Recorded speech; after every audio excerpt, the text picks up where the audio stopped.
খিচুড়ি বাঙালি ঘরানার একটি অতি পরিচিত এবং প্রিয় খাবার। আজ আমি আপনাদের সাথে শেয়ার করব একদম বাঙালি স্টাইলে পাতলা খিচুড়ি রান্নার সহজ একটি এবং সুস্বাদু রেসিপি। এই রেসিপিতে আমরা ব্যবহার করব সাধারণ চাল, ডাল আর সিজনাল সবজি। চলুন তবে শুরু করি। প্রথমেই আমরা উপকরণগুলো প্রস্তুত করে নিব। দেখতেই পাচ্ছেন এখানে আমি সিজনাল কয়েক রকম সবজি নিয়ে নিয়েছি। আপনারা বাটিতে একটি পেস্ট দেখতে পাচ্ছেন। এটি আমি টমেটো, কাঁচামরিচ এবং আদা রসুন দিয়ে তৈরি করেছি। টমেটো, কাঁচামরিচ এবং আদা রসুন সুন্দর করে ব্লেন্ড করে নিব। আমি এখানে আদা রসুন পেস্ট ব্যবহার করেছি। আপনারা চাইলে আস্তও ব্যবহার করতে পারেন। আমার কাছে পেস্ট করা ছিল তাই আমি এটি ব্যবহার করেছি। টমেটোর পেস্ট করা হয়ে গিয়েছে। এবার আমরা রান্নার প্রক্রিয়া শুরু করব। এবার আমরা 2 কাপ চাল, 1 কাপ ডাল ভালোমতো ধুয়ে নিয়ে 1 ঘন্টার জন্য ভিজিয়ে রাখব। এরপর চুলায় বসিয়ে দিব। চুলার আঁচ বাড়িয়ে দিব। দেখতেই পাচ্ছেন ফেনা চলে এসেছে। এবার উপরের ফেনাগুলো ফেলে দিব এবং ভালোভাবে বলক আসা পর্যন্ত অপেক্ষা করব। বলক চলে এসেছে। ঢাকনা তুলে দিয়ে চুলার আঁচ মিডিয়াম করে দিব। এবার একে একে হলুদের গুঁড়া, মরিচের গুঁড়া এবং লবণ দিয়ে ভালোভাবে নেড়ে দিব। খিচুড়ি জাল হতে হতে আমরা সবজিগুলো ভেজে নিব। প্যান গরম হয়ে এলে এতে পরিমাণ মতো তেল দিয়ে দিব। তেল গরম হয়ে এলে এতে পেঁয়াজ কুচি দিয়ে কিছুক্ষণ ভেজে নিব। যে সবজিগুলো সিদ্ধ হতে সময় লাগে সেগুলো আগে ভেজে নিব। গাজর, ফুলকপি, আলু এবং শালগম দিয়ে ভালোভাবে ভেজে নিব। শালগম সিদ্ধ হতে একটু বেশি সময় লাগে।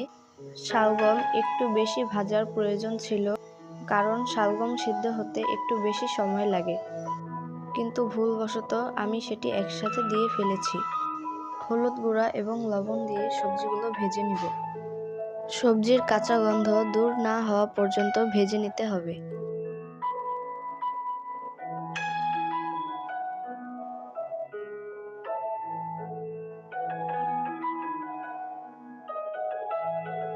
পাঁচ থেকে 6 মিনিট ভাজার পর এতে সিম এবং বরবটি দিয়ে দিব। এবার আরও 3 থেকে 4 মিনিট ভেজে নিব।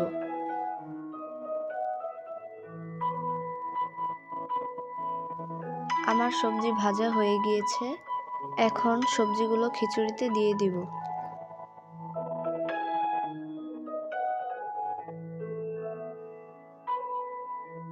সবজিগুলো দিয়ে দিলাম। সবজিগুলো দেওয়ার পর খিচুড়িটা খুব কালারফুল দেখাচ্ছে। সবজিগুলো খিচুড়ির সাথে ভালোভাবে মিক্স করে নেব। এবার একটি প্যানে সরিষার তেল দিয়ে দিব। তেলের মধ্যে আস্ত জিরা এবং তেজপাতা দিয়ে দিব। সুন্দর ঘ্রাণ বের না হয়ে আসা পর্যন্ত ভেজে নিব। এরপর টমেটো পেস্ট দিয়ে দিব। টমেটোর অতিরিক্ত পানি ভালোভাবে শুকিয়ে না যাওয়া পর্যন্ত কষিয়ে নিব। প্রায় 5 থেকে 7 মিনিটের মতো কষিয়ে নিব। ঠিক এরকম করে কষিয়ে নিব। এবার খিচুড়িতে দিয়ে দিব। চুলার আঁচ মিডিয়ামেই থাকবে। ভালোভাবে নেড়ে নিয়ে খিচুড়ির ফোড়ন রেডি করে নিব। শুধু তেল বা শুধু ঘি দিয়েও ফোড়ন দেওয়া যাবে, কিন্তু আমি তেলের সাথে সামান্য ঘি দিয়ে ফোড়নটি তৈরি করেছি। তেল গরম হয়ে এলে এতে চিড়ে রাখা কাঁচামরিচ এবং শুকনো মরিচ দিয়ে দিব। কিছুক্ষণ ভেজে নেওয়ার পর এতে কাশ্মীরি মরিচের গুঁড়া দিয়ে দিব। এতে করে খিচুড়ির কালারটা অনেক সুন্দর আসবে। এবার ফোড়নটি খিচুড়ির মধ্যে দিয়ে দিব। দেখুন কি সুন্দর কালার চলে এসেছে। এবার লবণ চেক করে নিব। আমি চেক করে দেখেছি আমার একটু লবণ লাগবে, তাই আমি একটু লবণ দিয়ে দিলাম। একদম শেষে ধনিয়া পাতা কুচি দিয়ে পরিবেশন করে নিব। লবণ দেওয়ার পর ভাজা জিরার গুঁড়া, গরম মশলা গুঁড়া দিয়ে দিয়েছিলাম, কিন্তু ভুলবশত সেই ক্লিপটি নেওয়া হয়নি। একটু পরিশ্রমে কিন্তু দারুণ স্বাদের একটি খাবার তৈরি হলো পাতলা খিচুড়ি। সবার পছন্দ মতো পরিবেশন করুন। আপনার মতামত বা পরামর্শ জানাতে ভুলবেন না। রেসিপিটি ভালো লাগলে সাবস্ক্রাইব এবং শেয়ার করুন। ধন্যবাদ সবাইকে।